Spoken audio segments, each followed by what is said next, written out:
وانت وين مشتغل عبد اعطيك فلوس؟ لا بشتغل بالعلاليق لا بالعلج لا مي. شلون اعطيك فلوس؟ لا قبل يعني انا بلشت اغصب عليه. شرف منا شرف منا جيب لي فلوس مال العلاليق مال البارحه اشتغلت بيهن يلا. عشان شنو عم يعطيني فلوس بدي اشتري.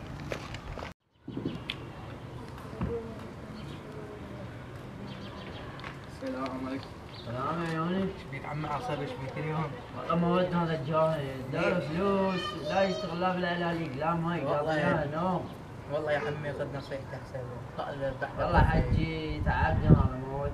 والله يا خاله خذ نصيحتي احسن. خالي بعد طفل خليه بالمدرسه باكر عقبه من يكبر ويتعين يرفع راسك. شو اسوي يرفع راسك يعني انت من واحد يجي ويحكي والله هذا ناس وابنه معين وهاي. عمي الخاطر يرفع نصيحه وخليه يرجع خطئي وبعد ما اكل لا شغل ولا اي والله عافيه لا نصيحتك على عيني وراسي. خطئي تعال سجاد تعال ابني.